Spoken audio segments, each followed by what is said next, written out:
Chris, you've been a dominant fighter for a long time, and everybody loses in the sport. So I just wonder kind of what your emotion is like right now, and how does it feel versus maybe how you thought it might when you had to know this day would come. At the beginning, when I did my first MMA fight, I lost my first fight. I trained 3 months, 6 months, I think. I started training MMA. I did my first fight, and I lost. And after this day, I trained harder, and I stayed like 13 years undefeated. And then I never said I'm going to be invisible. Like nobody, I'm never going to lose. I never say that. And I just work hard. And I did everything for this fight. I trained hard. I did everything I could. My team did everything. And if it's happened today, it's not my day. I lost. Man, it's happened, fight game. It's not the first time I'm going to lose. It's not the last time I'm going to lose. This happened, it's the fight game. Because I'm here and doing interview. Because this is sport. And of course, I'm not happy. Of course, I have my heart broke. But I didn't cry. I'm not going to cry because I did everything. I trained really hard. And if today is the day, the Amanda day, and she did her best and she won, and I just going to go back to my gym and train harder and come back, because this is my job. Everybody have a bad day in the job. And today, I just text Jason, today our sparring works very well because all the time I do sparring at the gym. Sometimes I have my ass kicked, sometimes I kick butt, but happen, this happened. It was an incredible fight, and you were very aggressive, both of you were. I wonder, was that the plan? Because a lot of time recently you've been a little more tactical, a little bit more laid back. Did you expect it to be that aggressive of a fight? I never remember when I fought, like what I do in the cage. I always have to watch after.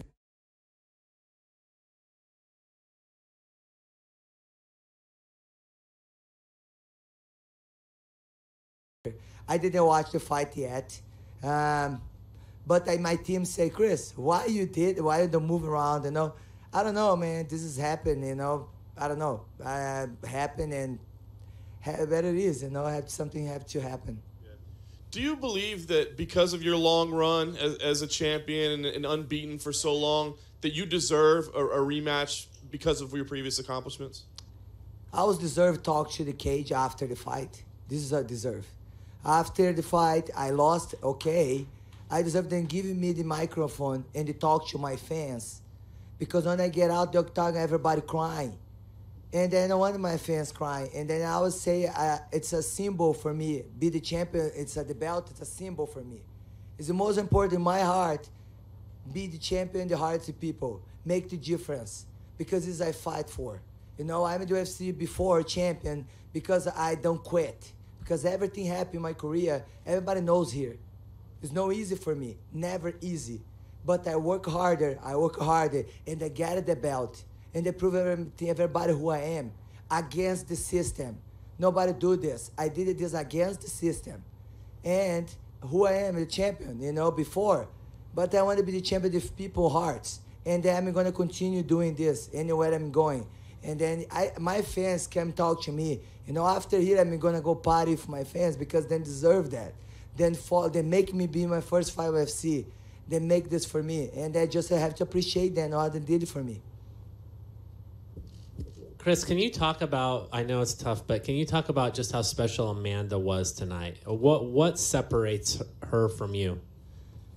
Everybody say, because then I'd say, who's the win tonight? You're going to be the greatest. Amanda, okay, she's won today, but she had 4 lost. And then, I have 2 lost. How she can be the greatest? And she even don't rematch her opponents. I can rematch her. I'm not the type of person quit. I never quit. I keep training.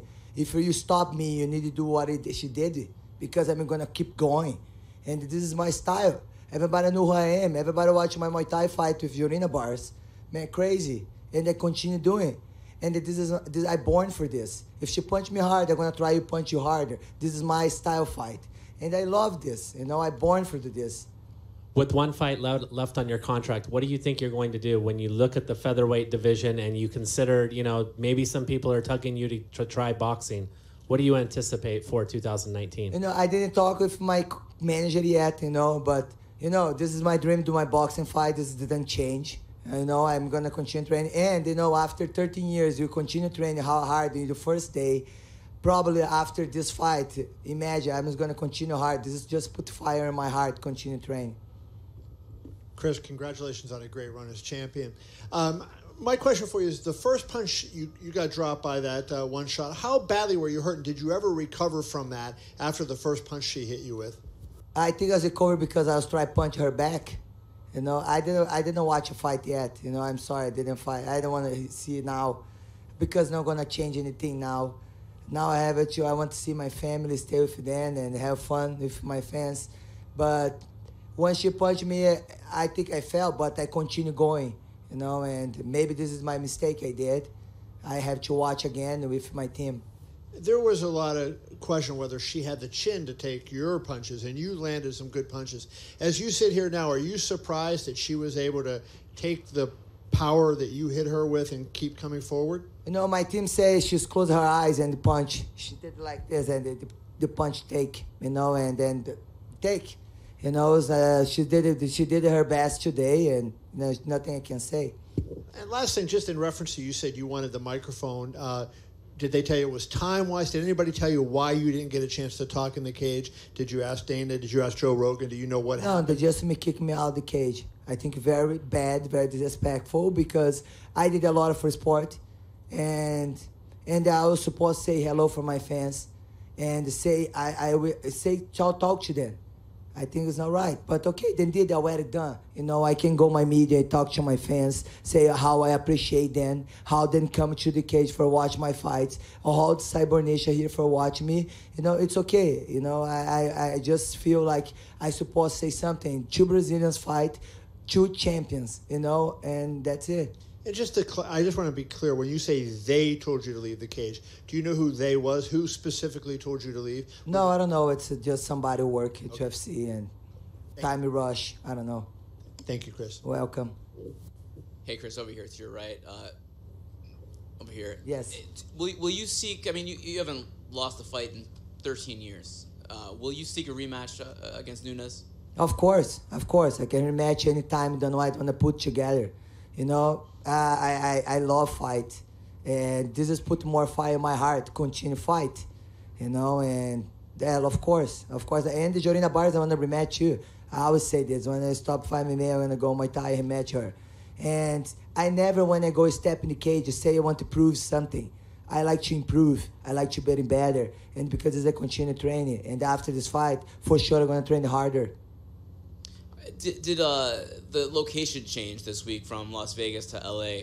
Did that affect you at all? Was there any undue stress put on you? I know you had an after party you had to cancel and then set up a new one and that kind of thing.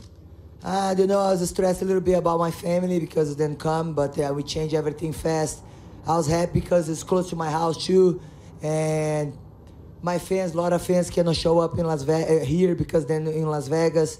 But, you know, I'm happy the fight happened, you know, and the fans can watch, you know. Of course, I don't get a winner. I was supposed to be better. But, you know, nice they don't cancel the event. Last thing, where'd you get the pillow? Where is the pillow from? Hey, you guys know. Did you take it from, like, the arena? Where did you... I don't know. I asked somebody have a pillow, just have the idea, just for being funny. And when I go back hotel, my mom just called me. I'm gonna have my ass kicked again because she's really mad with me. Why you put the hands down? No, happen. It's fight life, you know. It's a fighter life.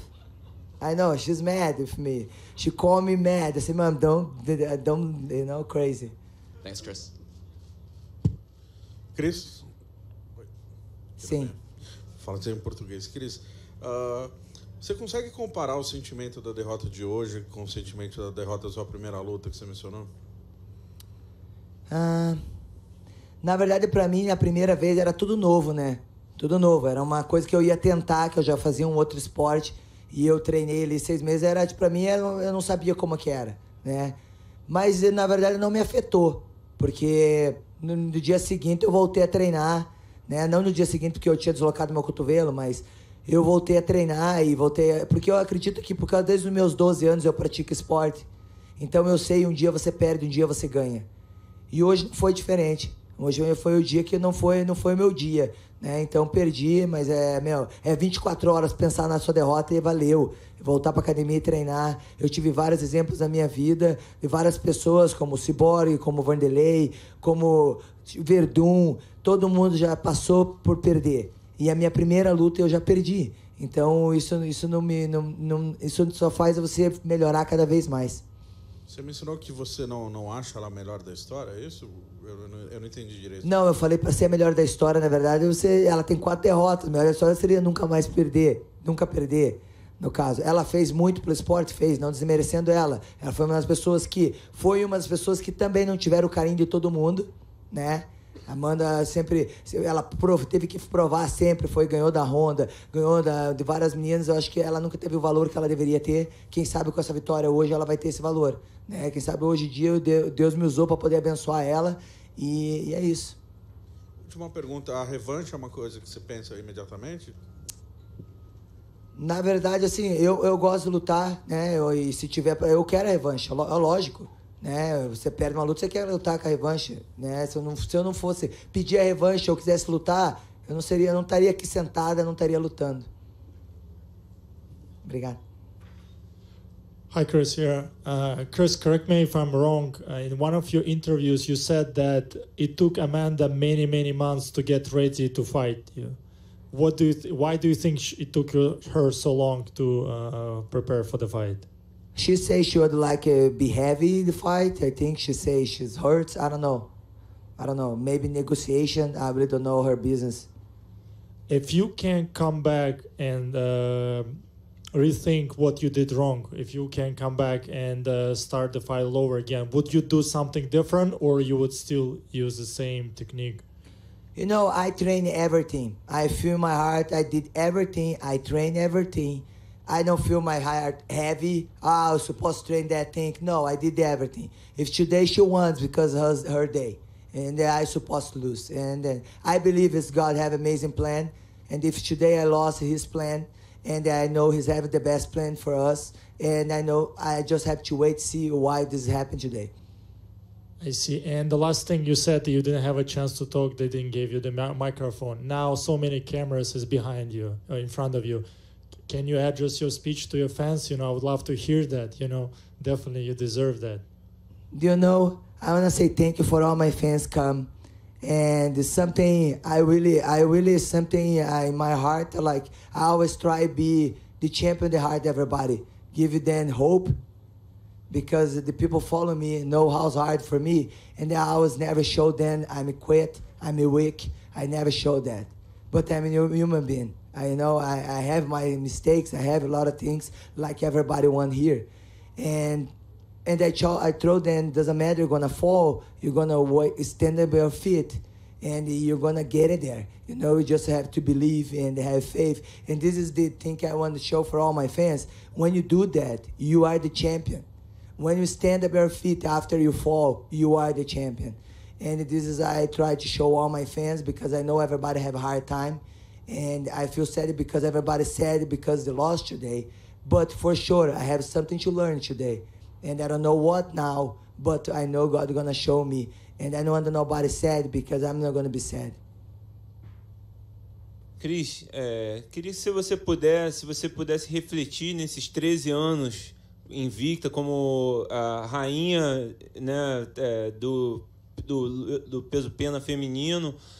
Qual o seu legado para o esporte? Claro, você ainda tem uma carreira ainda em curso, mas qual o legado desses 13 anos invicta para o esporte? Eu acho que o tema disso é não desistir, né? Eu acho que tudo que eu passei na minha carreira, várias coisas que aconteceu, eu acho que eu sempre mostrei determinação e dar continuidade, né, no teu sonho. E é isso que eu tento e mostrar para todos os meus fãs brasileiros, em qualquer outro lugar do mundo, você não desistir do teu sonho, que você vai conquistar. Porque eu estava campeão do UFC, foi algo que almejou e demorou para alcançar, né? Demorou 13 anos para alcançar. E não foi fácil, não peguei um caminho curto para chegar lá. O meu caminho foi longo e várias pedras, e eu tive que ir tirando pedras, e indo, e não desistindo. Então, isso eu acho que mostra para os meus fãs você continuar dando continuidade e isso que isso que eles têm no coração deles. Por isso que eu recebi várias mensagens, por isso que eles estão comigo na derrota, na vitória, e isso que é mais importante para mim. E você, né, nessa sua caminhada com o UFC, teve vários problemas com a organização, né, coisas que você teve que ir trabalhando para conseguir. E hoje, né, você está citando esse acontecimento no Cage, que você não pôde falar com os seus fãs. Você diz que o seu contrato termina em março, se não me engano. Isso influencia a sua decisão de continuar, de renovar com o UFC ou, de repente, buscar um futuro em outra organização? Sabe, uma coisa que é de mim. Eu não consigo guardar rancor de ninguém, né? De ninguém, de pessoas. Eu perdoo qualquer pessoa, não consigo guardar rancor. E perdoo todas as pessoas que já me fizeram mal, até na onde eu luto aqui, que já aconteceu. Eu perdoo cada um, todo mundo, né? Porque eu acredito que, de uma forma ou outra, você vai receber em troca o que você fez. Então, eu acredito nisso. Então, eu não tenho que guardar rancor de ninguém. Então, eu perdoo todo mundo. E o que aconteceu hoje, pode ser que não foi vontade de ninguém, mas eu acreditava que eu merecia poder falar com meus fãs. Mas se aconteceu, pode ser que ninguém tenha no controle, só chegou a hora de John Jones entrar para o octágono e eu tiver que sair. Mas é isso. Thanks, Chris. Thank you, guys. Have a happy New Year for everybody.